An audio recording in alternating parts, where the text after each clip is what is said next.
నమస్తే. మనం చూస్తూ ఉన్నాము చాలామంది ఎమ్మెల్యేలు పార్టీ మారుతూ ఉన్నారు. ఎగ్జాంపుల్ మనము దానం నాగేందర్ గారిని తీసుకుందాం. గతంలో కాంగ్రెస్ పార్టీలో ఉంటే మళ్ళా బీఆర్ఎస్ పార్టీలోకి జాయిన్ కావడం జరిగినది. మళ్ళీ బీఆర్ఎస్ పార్టీ నుంచి మళ్ళీ కాంగ్రెస్ రావడం జరిగినది.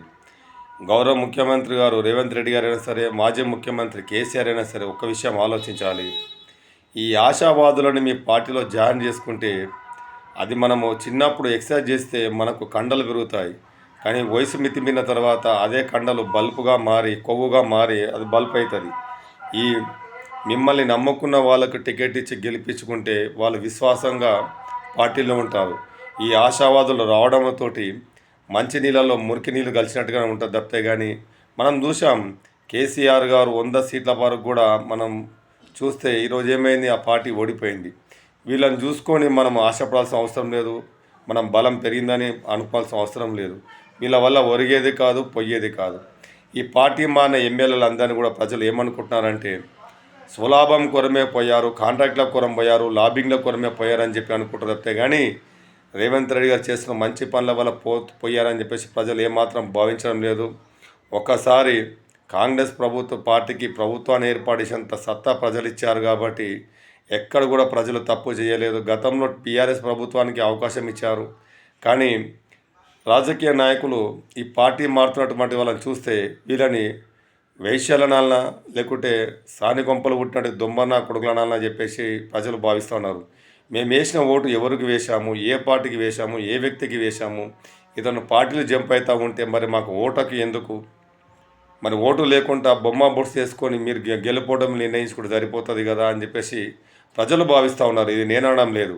ప్రజలారా మీరు ఏమనుకుంటున్నారో కామెంట్ బాక్స్ ఒకసారి మీ ఊరి పేరు, మీ నియోజకవర్గం పేరు, ఎమ్మెల్యే పేరు, అతను మారిన పార్టీ పేరు దయచేసి కామెంట్ బాక్స్లో కామెంట్ చేయాల్సిన కోరుచున్నాం. మనము సికింద్రాబాద్లో, దిల్సుఖ్ నగర్లో రకరకాల ఏరియాలో చూస్తూ ఉంటాం. సాయంత్రం కాగానే చాలామంది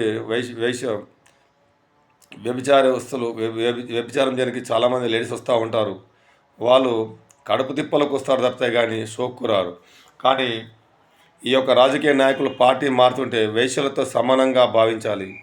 మనకు ఓటేనికి మనకు బుద్ధి లేదా, వీళ్ళ పార్టీ మారడానికి సిగ్గు లేదా, రాజ్యాంగం ఇదే నేర్పించిందా అని చెప్పేసి ప్రజలు భావిస్తూ ఉన్నారు.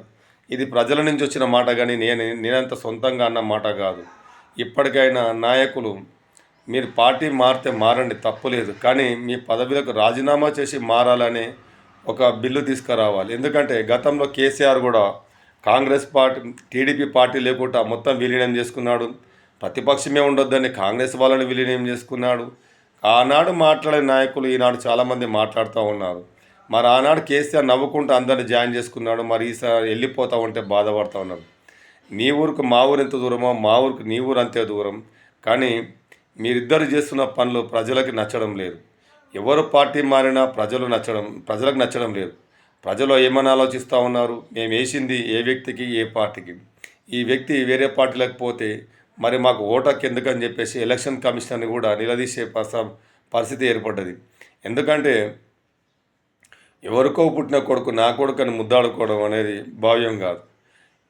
మరి గౌరవ ముఖ్యమంత్రి రేవంత్ రెడ్డి చేస్తున్న పనుల వల్ల ఇంకా మంచి పనులు చేస్తే మళ్ళీ నెక్స్ట్ వచ్చే ఎలక్షన్లో ఈ 63 సీట్లు కాకుండా 80 సీట్లు ఇచ్చే అవకాశం కూడా ఉన్నది. ఎందుకంటే ప్రజలు ప్రతి ఒక్కటి కూడా ఈరోజు ప్రతి ఒక్కరి చేతిలో కూడా స్మార్ట్ ఫోన్స్ వచ్చినాయి. మనం ఏం చేస్తున్నాం అనేది క్షణాల్లో ప్రజలు తెలిసిపోతూ ఉన్నది. అంత స్పీడ్గా యాక్షన్ ఉన్నది కాబట్టి మనం చూస్తూ ఉన్నాం, తెలుసుకుంటూ ఉన్నాం, సమాజానికి కొరం చదువుకుంటూ ఉన్నాం. ఒక్కసారి మీరు కూడా ఆలోచన చేయండి, నాయకులు ఎందుకు పార్టీ మారుతారు? ప్రజలారా మీరు ఒక కామెంట్ బాక్స్లో కామెంట్ చేయాల్సిన కోరుచున్నాం. మన ఛానల్ని సబ్స్క్రైబ్ చేసుకోండి, లైక్ చేయండి, షేర్ చేయండి. సమాజాన్ని మారుద్దాం, మన బతుకులు మార్చుకుందాం.